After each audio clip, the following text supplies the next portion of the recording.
5:45. Motion approved previous minutes. Mr. Miller, second by Mr. Clay. All in favor? Aye. Opposed? Unanimous, thank you. We're going to table 1 through 4. Number 5, Mr. Mendix, local law U, local of Albany County, amending the county charter for the purpose of increasing transparency in the budget process. Thank you, Mr. Chairman. This group knows better than any in the legislature that the most important document that comes before us is the annual budget. It sets the tone on an annual basis for what the county intends to do, as well as how much money they're going to take out of the pocket of the taxpayers. In my 8 years on audit and finance, I abstained from voting on the amendments that the majority put forth at the last meeting before submitting the budget, because traditionally there would be anywhere from 8 to 12 pages, 25 items per page, and the longest amount of time that I ever received for review was 30 minutes before the meeting.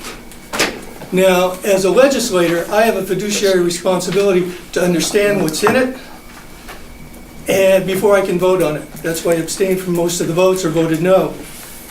What this local law U intends to do is to provide a 48-hour window so that legislators, especially in this body, have a chance to review what's in there, ask questions before the meeting so they can get the answers, and then make good, reasonable, and intelligent decisions on when they vote for those amendments. It would require a certain amount of adjustment of the budget scheduling, but it has been my experience that there is more than enough time. Usually there is somewhere between a week and a half and 2 weeks between the last departmental budget meeting and the audit and finance meeting where these items are reviewed. And we also saw last year, and congratulations to Mr. Demolowitz, that there was more than enough time to do that review, and the documents were provided in time so a review could be made by all the members of the Audit and Finance Committee. What this does, it just casts in legislative stone, so to speak, that becomes an ongoing practice. Now, I'm sure I would hear that you say, well, we did it last year, it's our intent to do it every year. And I would hope that that's true. All this says is that ensures that process takes place. And we had a similar situation just a couple months ago where the legislature decided just that type of thing. We had the ban the box legislation that was passed in the legislature after the applications that the ban the box legislation was supposed to apply to had already removed the box, had for months. But we still felt that it was necessary to make sure that future administrations understood what the initiative was that we wanted to accomplish. And that's why I think this needs to move forward with a positive recommendation from this committee. All it does is it provides ample review time so questions can be asked so that legislators, and especially you folks who have to vote, can feel confident that you understand what you're voting on and you can vote intelligently. Are there any questions? Mr. Kraus. Thank you. Thank you, Mr. Chairman. I served with Rich on the Finance Committee when he was a member and shared many of the frustrations that he has illustrated here tonight. I've also done this as part of my job working in the state legislature, so I know how budgets work and how they're often unpredictable. Rich, what I wanted to ask you was, if this were passed and we were provided as a committee that information 2 days ahead of time, or perhaps even longer, but let's say within that 2-day period, within that 48-hour period, something else came up and a change needed to be made. Would that then mean that the clock would be reset for another 2-day period, or would the understanding be, I've got the document, I come to the meeting, and there's now another change to be discussed? Would your bill prevent the meeting from moving forward? or would it have to extend out? Well, as we saw in two legislative meetings, it was actually the budget of 2016. We saw in November a number of Rule 11s that came through for salary changes. Obviously, that was subsequent to the whole process. So there is already an established avenue for those type of issues to happen. Now, specifically, the one that you're talking about, if we are within that 2-day window and something comes up, I think the intent is that as long as we have an adequate amount of time to review it, that can be incorporated in it. But again, if we say, no, we won't have the time, it can always be presented as a Rule 11. It does not negate the ability for anyone to bring amendments subsequent to the passage of this budget. I understand what you're saying with the Rule 11. Just so that I'm clear, though, are you saying that should something come up a day ahead of time, unexpectedly, and that information is communicated to the members of the committee? You know, we gave something to you 2 days ago, but something else came up at the last minute. We're going to give it to you now. Would that impact on the 2 days? Or would you feel like if the committee moved forward and considered that change, that they would be in violation of law? And my answer to you is it would depend. And it would depend upon if we create a schedule that has some extra time in it. That we get something, you know, and there's 1 day, you're already halfway into the 48-hour period. And we have enough time to consider it in a 48-hour period, then we should make the 48 hours. However, let's say that we're right up against the wire, which often happens. I mean, we're reasonable people here. I think that you know, if an issue came down and it came across to the minority leader and he said, look, just came down, we didn't expect it, you've got it when we have it, can we get it done in 24 hours? I don't expect that to be an issue. So you wouldn't think this would preclude that type of consideration? I don't think it would. But again, I think that is something that can be easily handled, you know, in a collegial manner. But I would also hope that there was enough time in the schedule that if those additional kind of items popped up, that there's another day or two in the schedule that we could accommodate a 48-hour period if so desired without missing that ultimate deadline. But the local law doesn't say that. Of the local law, is Local law- exactly what Mr. Kraus is talking about. Then bring it in as a You know, Rule 11. And, well, then you're defeating your purpose. Not really. Let me just say this about that.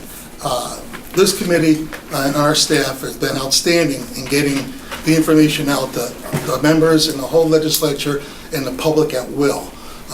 We do more, and I've been on the committee with you for just as long, longer than you, but just as long as you serve. And I understand your frustrations on getting information that night on budget changes. But we've come a long ways from that, distributing our changes, televising our changes, publishing our changes on the website. It's all out there. We're not holding anything back that's coming before the committee that the committee hasn't already said, already saw. And if anything, this local law would really hinder the finance process because we get changes, last-minute changes from department heads all the time, especially, as you know, during a budget process. And for us, in a timely manner, to have to act on them. We do our true diligence to make sure that everybody has all the information they have in front of them 2 days before we get to the vote, and it's going to continue to be like that. To put it into a local law and then have all these gray areas that you're talking about and talking about a 10, that can be anything.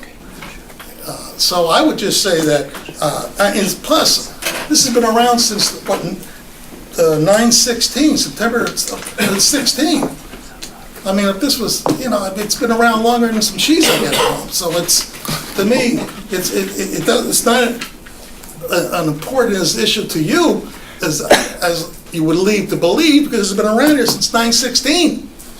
So it's a fact is that we, as a committee, This would just tie our hands from doing our diligence for the finance committee or finance process. And Mr. Mendick, you know, you're welcome to come to all the finance committees, ask all the questions you want, and you will have the information before, 2 days before. Well, Mr. Gamowitz, it's interesting to me that if you are already doing this, why you would have any objection to it. Because all this does is say that in future audit and finance chairman administrations, that they adhere to the same high standard that you have set. Secondly, your characterization about coming to the department head meetings, I venture to guess that anyone who sits at those department head meetings and we talk about changes keeps a copious notes enough to know what the changes are and which ones were accepted that the majority has put in here, which ones they haven't, whether the amounts are the same, whether the revenue streams that are supporting these are the same, or there have been any changes. It takes time to review those types of things. Doing it in a last minute has been the case in 8 out of the last 9 years that I've been aware of it. Does not provide the ability to make that level of review. And no matter if you've attended every meeting and asked every single question, you don't know what the final product is until those 10 pages hit the desk at the audit and finance meeting. All this does is say, look, when those 10 pages come, we have 2 days to review them. We have a fiduciary responsibility not to vote on something that we don't understand and that we don't completely have to ensure that it is correct with what is being asked and what is being presented. And that's what this is trying to accomplish. And I appreciate that this was done last year. It was done in September of last year. And lo and behold, doesn't for the first time in 9 years that the Audit and Finance Committee provides 2 days' notice in order to do the review. I'm not saying one follows the other, but it is coincidental. I want to make sure that that happens every year. That's what this law is intended to do. Well, it really doesn't.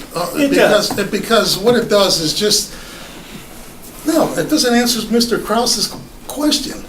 You know, what happens if we get a budget change? Yes. And does that start the clock again for the 2 days? And it does. Okay, let's do that. Mr. You still have Rule 11 that you all can right. put it in. All right, Mr. Sitinachi. Motion to move with a negative recommendation. Motion to move it unfavorably. Second. Second by Mr.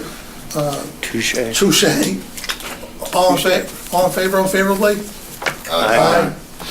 Opposed? Unanimous. Thank you. Mr. Thank you. Number 6, approve the Albany County Capital Plan. Any questions? Motion to move it, Mr. Siderachi, second by Mr. Joyce, all in favor? Aye. Opposed? Unanimous. Number 7, local law E, this is imposing 1% on the sales tax. Any questions? Motion to move it, Mr. Siderachi, second by Mr. Touche, all in favor? Opposed? Unanimous. Number 8, local law F, it's the wireless communications surcharge, 30 cents. Any questions? Abstain. Motion by Mr. Joyce. Nice. I'm thinking the other one. I'm thinking somebody else. Second Never by mind. Mr. I'm sorry. Touche, all in favor? Aye. Opposed? I apologize for it. Number 9, authorize accepting the grant funding from local recovery and management improvement from, and amending the 2017 budget. It's 100% state funding, $149,000 for the, any questions for clerk? Motion? Motion moved, Kraus, Mr. Second by Mr. Garachi, all in favor? Aye. Opposed? Thank you, Mr. Clerk. Number 10, authorizing the Office of the County Executive to submit multiple applications for various projects within the county. These are all grants for the nursing home. Any questions? Motion to move it, Mr. Garachi, second by Mr. Joyce. All in favor? Aye. Opposed? Unanimous. Authorizing the executive license to an agreement with stewards on a piece of property in Delray Avenue, that parking lot. They want to lease it from us. Any questions? Moved by Mr. Signorachi, second by Mr. Miller. All in favor? Aye. Opposed? Unanimous. Number 12 is authorizing the Department of General Services to accept a grant from Empire State Development for the Times Union Center, 20%? Any questions? Up to $200,000. Any questions? Motion to move it. Mr. Signorachi, second. Mr. Touche, all in favor? Aye. Opposed? Unanimous, thank you. 13, authorizing the Albany County Department of Rec to enter a lease agreement with the Albany Capitals Lacrosse at Heritage Park for 1 year. Any questions? Motion to move it, Mr. Signorachi, second by Mr. Clay. All in favor? Aye. Opposed? Unanimous. Number 14, amending the Resolution 499 for 2016, including purchase of shades for the county nursing home. As we move forward with that, any questions? Motion to move it, Mr. Joyce, second by Mr. Signorachi. All in favor? Aye. Opposed? Unanimous. Number 15, authorize the submission of a grant for Parks and Rec for prevention regarding maintenance of snowmobile trails. This is a pass-through for us, for the snowmobile club, for New York State Parks. Any questions? Motion moved by Mr. Kraus, second by Mr. Signorachi. All in favor? Aye. Opposed? Unanimous. Thank you. Number 16, amending the 2017 Albany County Legislative Budget Administrative Adjustments. Any questions? Motion to move by Mr. Signorachi, second by Mr. Clay. All in favor? Aye. Opposed? Unanimous. Thank you. Motion to adjourn. Motion. Thank you, Mr. Clay.